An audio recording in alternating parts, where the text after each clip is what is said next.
Inspirational Creatives, episode 172. Welcome to Inspirational Creatives. I'm your host, Rob Lawrence. Join me every Friday as I chat with successful artists, producers, and creative entrepreneurs who share powerful stories and strategies. They can help you to create the life that you want. Listen each week as these inspirational creatives show you how to take your creativity to the next level. You'll learn how to create a sustainable business that inspires others and gives you the financial freedom and lifestyle that you want.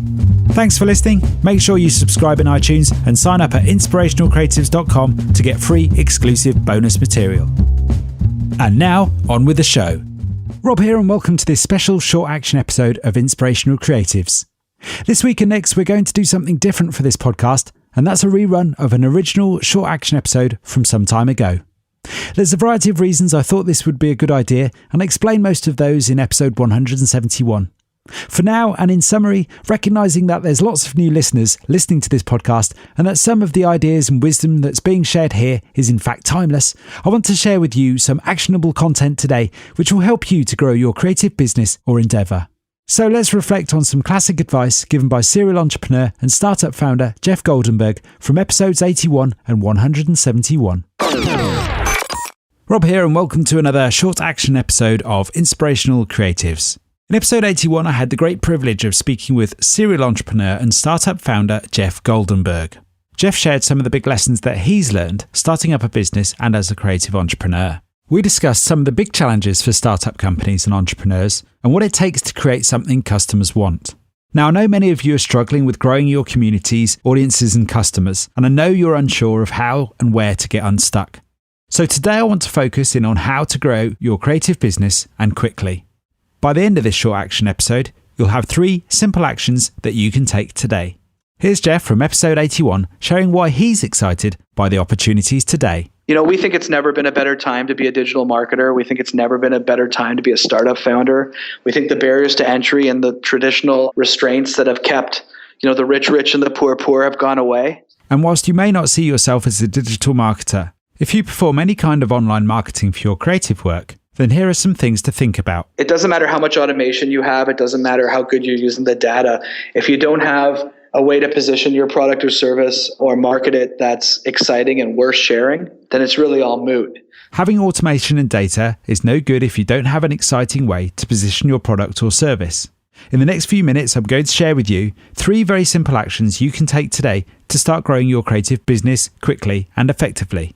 In episode 81, Jeff described what he learned having interviewed some very successful business people for his new book, A Growth Hacker's Guide to the Galaxy. You can find the link in the episode show notes. I asked Jeff what the one biggest thing was that he learned from all of those interviews. One really common thing that came up that I've been thinking a lot about is one of the simplest things I heard, but I kept hearing it over and over. And that was this concept of having a really short, concise, unique value proposition and getting it in front of what you think your target market is. And that sounds like a duh kind of comment, but I'll give you a couple examples. Frank and Oak developed this unique value proposition that said premium threads for under $50. And he got it in front of like fashion Facebook groups and stuff. And everyone was like, hell yeah, I want premium threads for under $50. Like, where do you ever get that? That's great. And he got a response. And he ended up building, 10,000 people signed up pre-launch to become a member in this subscription business. So it was hugely successful. Rob at Drip came up with a unique value proposition that said lightweight marketing automation that doesn't suck.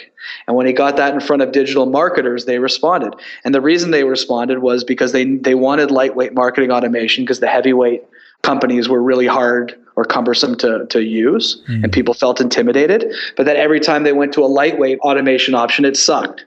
So when they were promised lightweight marketing automation that didn't suck, they responded. So I've been thinking a lot about this issue and trying to figure out why this is such a watershed moment for these humongous companies. And I realized that it is the proof of product market fit.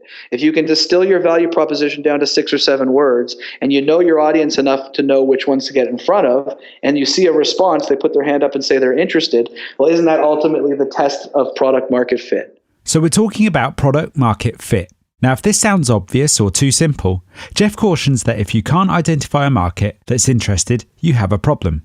If you can't put your value proposition into 6 or 7 words and identify a market that you can put it in front of and they show interest, then you have a product market fit problem. And if you try to grow off of that platform, you're going to be unsuccessful. If you can't express your value proposition in 6 or 7 words to a market that might be interested, then you have a product market fit problem. So the first action to take away from today is to explore your ideas and see which of them you can distill down to an attractive 6 or 7 word value proposition. If you're really struggling, here's another tip to help you move forward. One of the things that a young founder can do, that it doesn't matter what business you're in, this is positive, is to find a mentor and to find someone who's been through the trenches a couple times that you haven't, and someone who may not know exactly like where you should step, but could make you sort of avoid some missteps that are common. Jeff suggests finding a mentor. If you find a mentor who sort of represents where you want to go and take the relationship really seriously, that's had a huge impact on me. I've had mentors through my whole career. And just having someone to bounce ideas off of makes a huge difference because they've already been through it. A mentor is somebody who is already where you want to go, someone to bounce ideas off. Entrepreneurship can be a very lonely existence. People who need constant positive affirmation or reinforcement typically don't do well in the entrepreneurial space, where it's often like you against the world or you and your small team against the world. Having someone on your side who can offer impartial advice, and even finding places to like get that affirmation like from yourself and from your business is necessary, because it's really a lonely place, and it really does often feel like you against the world on days where things aren't working out. Being an entrepreneur can sometimes feel lonely. Having a mentor can sometimes be somebody on your side who can offer impartial advice and ongoing guidance. A mentor can help you to avoid some of the missteps and isolation that come with creative entrepreneurship. If you're determined to accelerate your own growth and find a mentor, Jeff suggests that you need to own the process. And then a lot of times people find a mentor and they're good salespeople because they're entrepreneurs, and they convince them to like come on board and help them. But then, they kind of rely too much on the mentor to tell them, what it is they need to do. So I think the person being mentored really needs to own that relationship and come really prepared with, here's a challenge I'm having, here's specifically where you can help, and sort of an agenda for the session. In episode 81, I asked Jeff if he had any tips on how to find a good mentor. On a lot of podcasts I appear, I talk about like that everyone should just pick up the phone and call people. I have so many examples of times where I just picked up the phone and called someone and pitched an idea or told them what they were doing was interesting or asked a question where it had led to business or a relationship or something. And it just left me with a very, very strong feeling that a whole bunch of people aren't calling people because they think everyone else is calling them. And what that results in is a lot of wasted opportunity. Don't waste an opportunity. If in doubt, pick up the phone and make the call. Pitch your idea and see if they are interested in supporting you. I got an advisor for one of my startups from a massive company, and I thought a whole bunch of people would have asked him, and he told me he'd never been asked before and was thrilled to do it. So that was eye-opening. I've called people up and just said, I've got a way for you to take an existing brand and make a lot more money out of it. And they say, cool, I'm listening. And, occasionally they'll slam the phone on you. They'll call you a name. They'll tell you they're not interested. They'll tell you whatever. And you just have to develop like a thick skin and not care. Take it off and just pick up the phone again and call. And I mean, so much of what I've done in my career is just due to the fact that I'm willing to like send a cold email, pick up a phone and call, tell someone really quickly why like I think we should talk, and then just developing the relationship like you would any other. Yeah. But I know that most people aren't willing to do that. And I think they overplay the risk and underplay the reward. So are you overplaying the risk and underplaying the reward? Calling up people requires confidence. Confidence can be built with practice. Who would you like to call to see if they can help guide you with your creative business? To summarise then, in this short action episode, Jeff shared 3 ideas which you can implement today. First, create a short and concise unique value proposition to share with your audience or market to gauge interest. If one idea doesn't work, try another. Remember to keep it to 6 or 7 words. Second, start identifying potential mentors. Who's already doing what you're looking towards achieving? Third, pick up the phone. Start making some calls and connections. Depending on the mentor and the ideas you have, this relationship need not cost anything but time. If you don't find a mentor straight away, try others.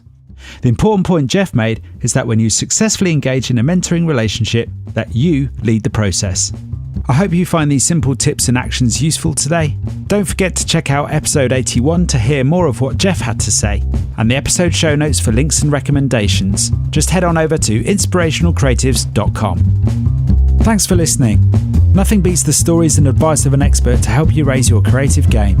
I would love to know what you thought about today's episode, so don't forget to subscribe in iTunes, where you can rate and review the show. Your review is the best way for other people to find us. I might even give you a mention.